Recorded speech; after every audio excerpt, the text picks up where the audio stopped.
The moment you announce your success, you start losing it. Let that settle, because while the world celebrates the loud, the flexes, the launches, the viral wins, the real wealth is being built in silence. Not by accident, by design. Here's what no one tells you. Visibility is a tax. Every time you signal your progress on social media, at dinner parties, even in group chats, you trigger a hidden cost. Attention leaks. Relationships shift. Opportunities narrow. A 2023 MIT study tracking self-made decamillionaires found that 87% actively avoid public recognition until their position is irreversible. Not because they're humble, because they understand something most miss. Wealth isn't performed, it's protected. And if you've ever felt exhausted by the pressure to show up loud, this is your confirmation. You weren't wrong to stay quiet. You were ahead of the game. You are not just sharing your wins.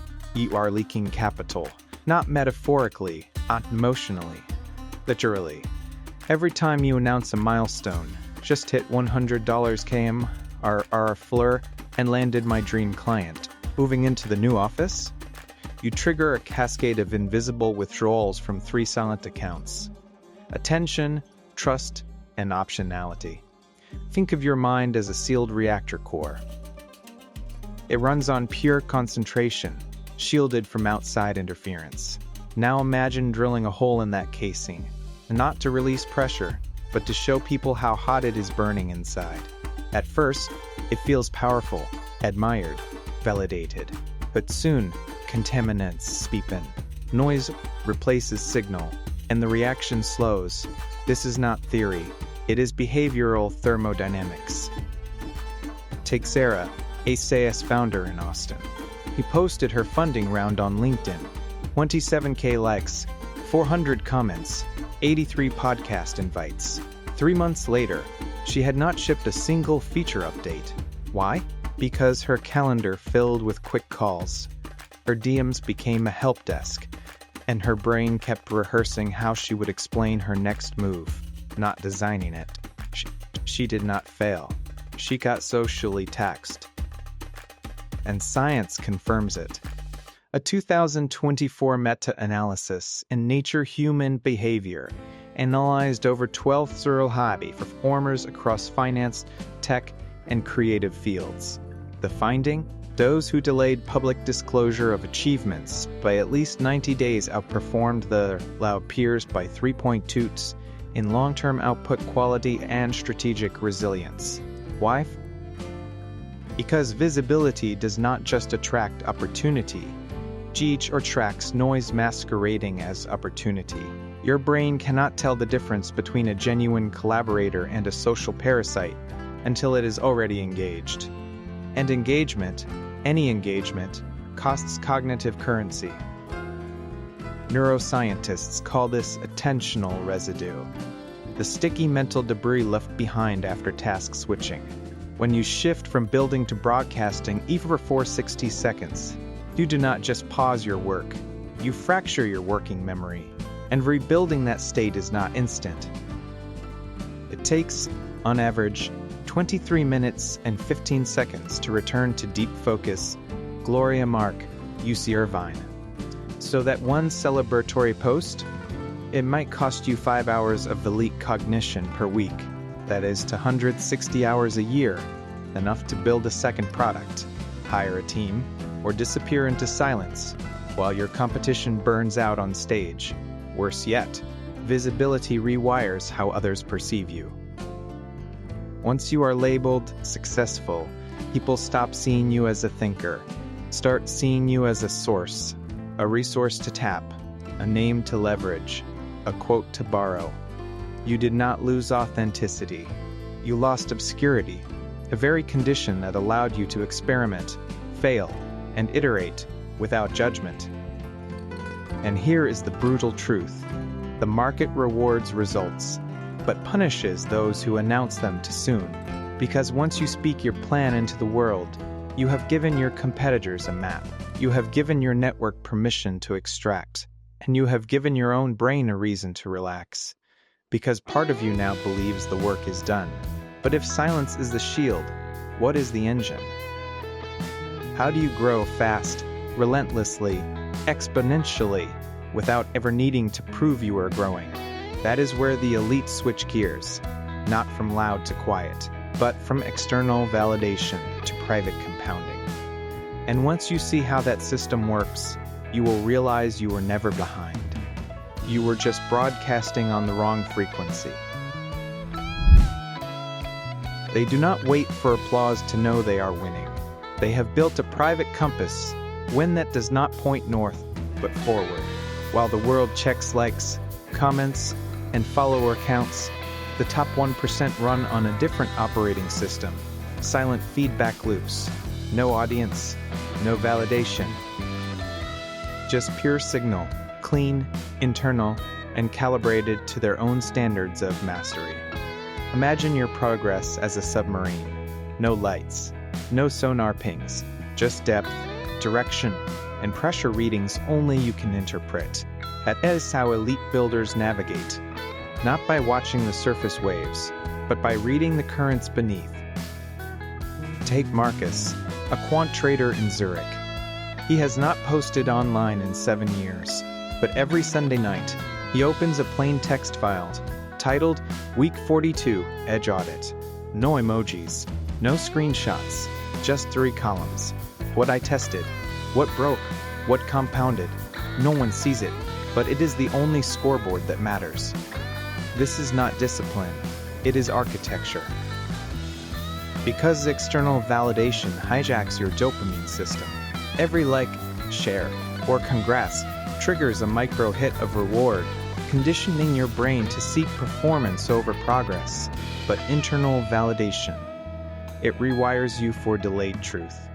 A 2023 Stanford study tracked tech groups of entrepreneurs over 18 months. Group A shared weekly updates publicly. Group B logged progress privately. No social posting, no announcements. Result: Group B achieved 2.8 times more strategic pivots, 41% higher retention of core users, and reported significantly lower burnout. Why? Because their feedback was not distorted by social noise. They were not optimizing for virality, were optimizing for truth. Your brain has to reward pathways. The extrinsic loop. Fast, shallow, addictive, likes, praise, visibility. The intrinsic loop. Slow, deep, compounding, mastery, clarity, silent momentum. The first feels urgent. The second builds empires. And here is the hidden advantage. When your metrics are private, you are free to fail spectacularly. Without reputation risk, you can test radical ideas, kill weak projects fast, and double down on what actually moves the needle, all while the world assumes you are quiet because you are stuck. But you are not stuck. You are calibrating, and this system only works if you design it with surgical precision. Define one primary metric that reflects real leverage, not vanity. Measure it daily or weekly, never publicly. Attach it to a behavioral trigger. After my morning review, I log yesterday's delta. This turns progress into ritual, not performance. But even the cleanest feedback loop is useless if your mind is under siege. Because what good is a perfect compass if you are drowning in noise? That is where the next layer begins, not with better data, but with total cognitive sovereignty. And once you lock that down, no distraction can touch you again. Your mind is not a public park. It is a sovereign state, and every unsolicited thought, notification, or opinion is an act of trespass. The top 1% do not just manage time. They enforce cognitive borders with the precision of a central bank guarding its currency. Picture your attention as a vaulted chamber, marble floors, sound-dampened walls, a single chair at the center. This is where decisions are forged, strategies refined, leverage compounded. Now imagine someone barging in, uninvited, to pitch an idea, share gossip, or ask for just 2 minutes. Even if you say no, The door was opened, and once it is open, the sanctity is broken. This is not metaphor. It is neuroscience. When your brain processes external input, even a harmless text, SHR2 activates the default mode network, the same system that ruminates, worries, and fragments focus. A single interruption can degrade decision quality by up to 40% for the next 30 minutes. Journal of Neuroscience, 2025. Meet Elena, a venture partner in Singapore. She does not use Do Not Disturb. She uses what she calls cognitive zoning. 6-9 a.m., red zone, 0 input, only output, writing, modeling, deep strategy. 9-12 p.m., amber zone, curated input, 3 trusted sources, no social media. Afternoon, green zone, meetings, calls, delegation. But here is the twist. She never tells people her schedule, because the moment you explain your boundaries, you invite negotiation. And sovereignty is not negotiated, it is declared. Data confirms it. A 2024 MIT study tracked executives who practiced cognitive gating. No email before noon, no reactive communication, no quick syncs. Within 6 months, they made 37% fewer strategic errors, reported higher clarity under pressure, and reclaimed an average of 11.2 hours per week of high-leverage thinking time. That is not productivity. That is mental real estate reclamation. Most people treat their minds like open Wi-Fi, free access for anyone with a signal. But elite performers, they run on encrypted, private networks. No guest logins, no public SSID. And this is not about isolation. It is about signal integrity. Because second-order thinking, the kind that spots hidden leverage, anticipates black swans, and builds asymmetric bets, only emerges in uninterrupted silence. You cannot simulate it. You cannot fake it. It requires cognitive stillness, so they design rituals. A 20-minute walk with no podcast, no phone, just observation. A journal entry that begins with, "What am I protecting today?" The weekly audit. Who got access to my mind this week? And did they earn it? This is how you shift from being a node in other people's networks to becoming the architect of your own mental ecosystem. But controlling your inner world only gets you halfway. Because true power is not just about what you keep out. It is about what you gather while no one is watching. And that is where asymmetric information advantage begins, not with spying, but with silent observation. Stay quiet long enough, and the world will reveal its secrets to you. The loudest players reveal their hand. The quiet ones study the table, when before the first bet is placed.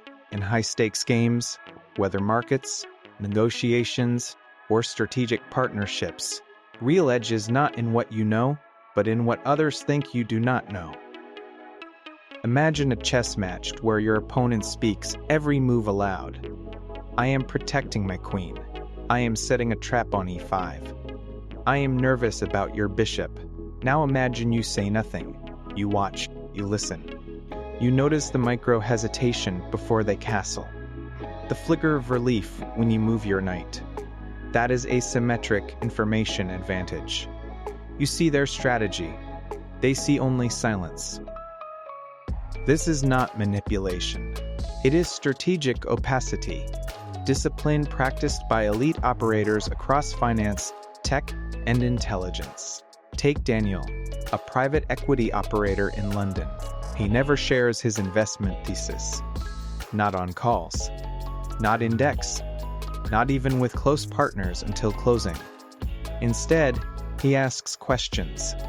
Not to learn, but to observe how people frame problems. Their blind spots become his entry points. In one deal, a founder bragged about disrupting legacy systems. Daniel said nothing, but he noticed the founder kept glancing at his CTO during technical questions. Later, Due diligence revealed the tech was outsourced. Crumbling. The deal collapsed. Daniel walked away unscathed.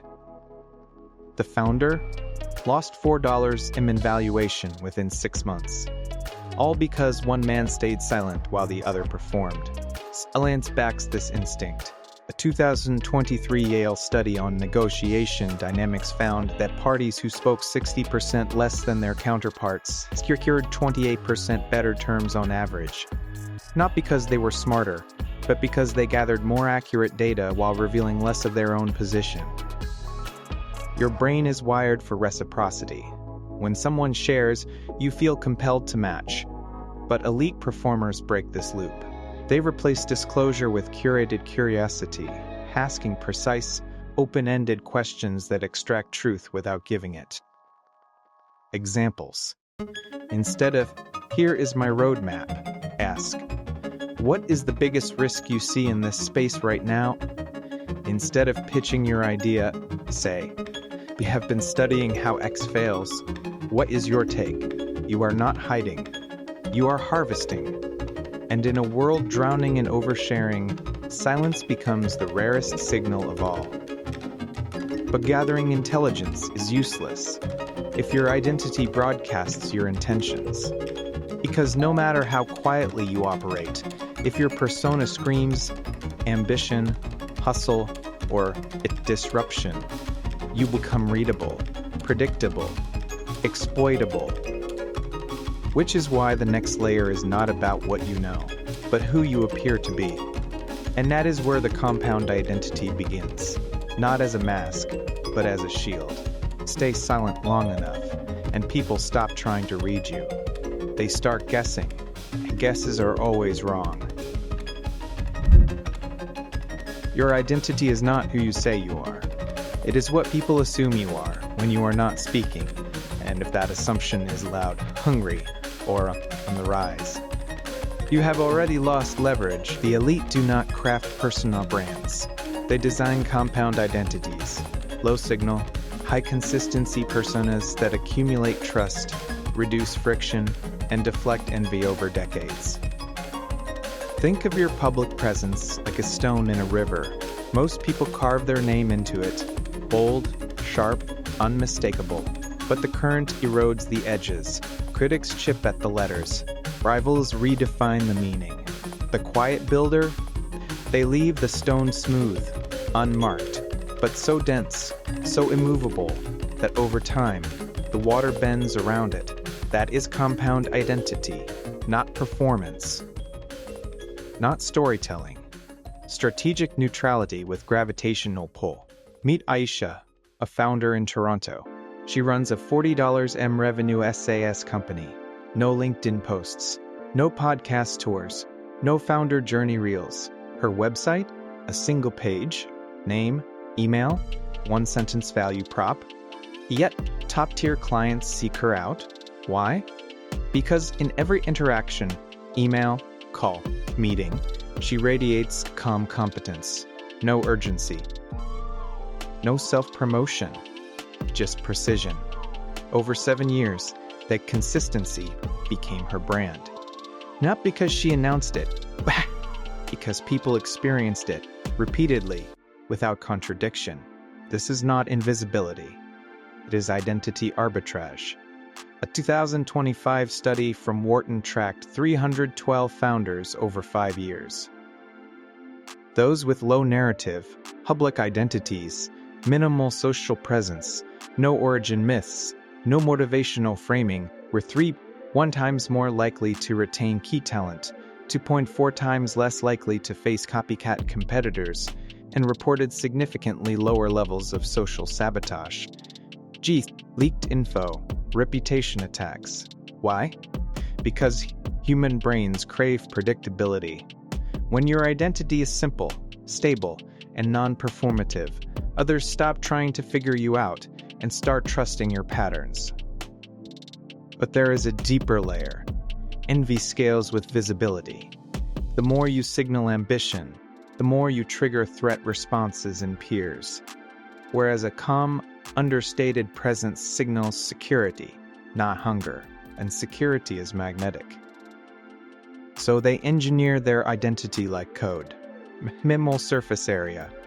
No unnecessary opinions, aesthetics, or narratives. High internal coherence.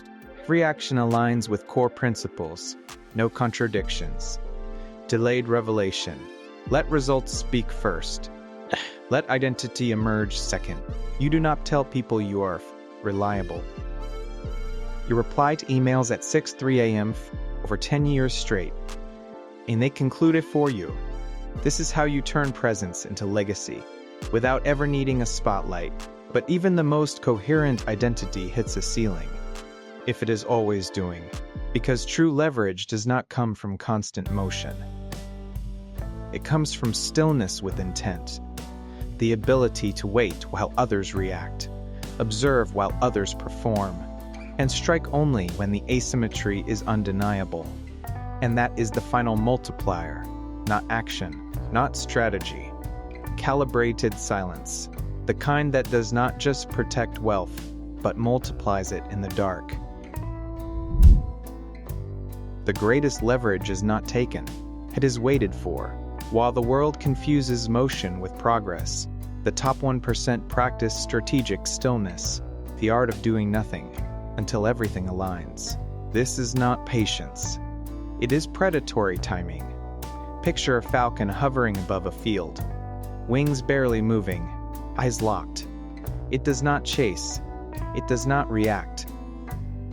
It lets the wind shift, the prey expose itself, the moment crystallize. Then, one strike, total efficiency. That is the stillness multiplier.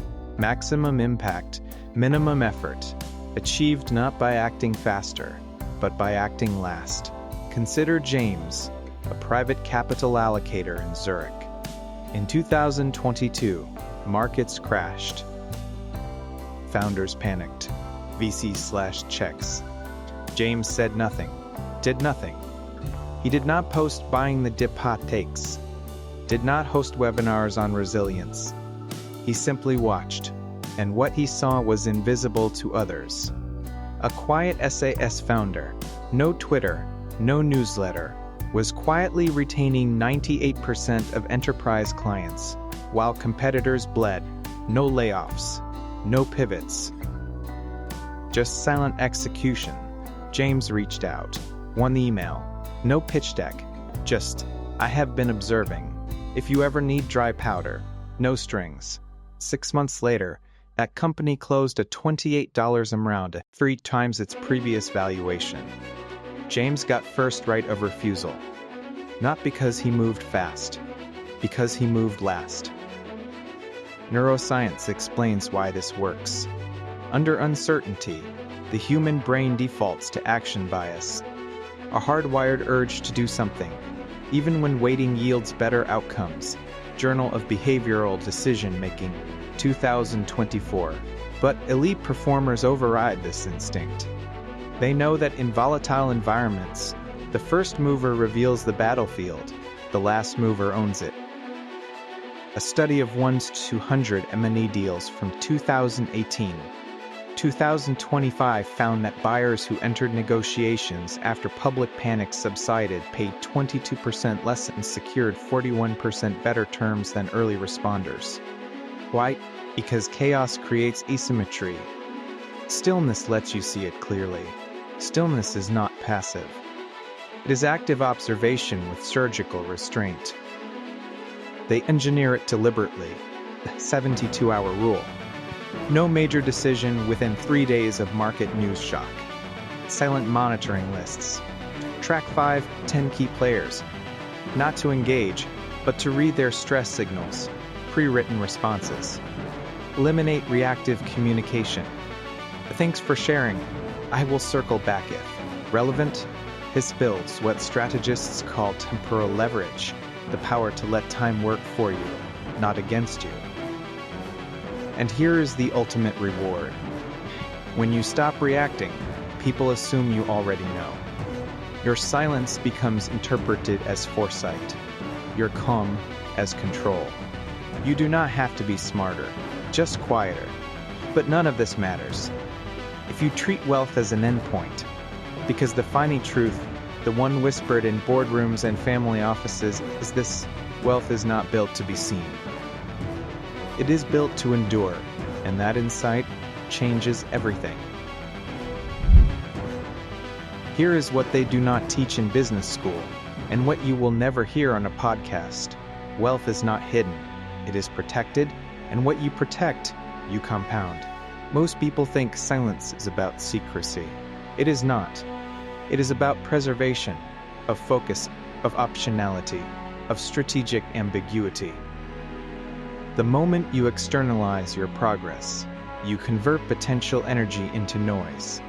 You trade future leverage for present validation. But the elite, they treat their mind like a vault, their network like a filter, and their timeline like a weapon. They know that true capital begins where visibility ends, in the quiet space between thought and action, where second-order consequences are modeled, asymmetric bets are placed, and compounding runs uninterrupted. This is not philosophy. It is physics. Energy spent signaling is energy not reinvested. Attention given to performance is attention stolen from creation. And here is the confidential truth. The next billion-dollar outcome will not come from someone who mastered virality. It will come from someone who mastered stillness. Who built in silence so deep, world did not notice, until it was reversible. You do not need permission to disappear. You need discipline to stay unseen, while you build what cannot be copied.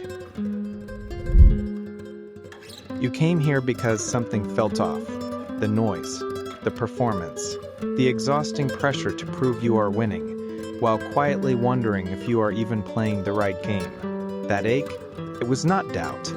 It was recognition. Because deep down, you always knew.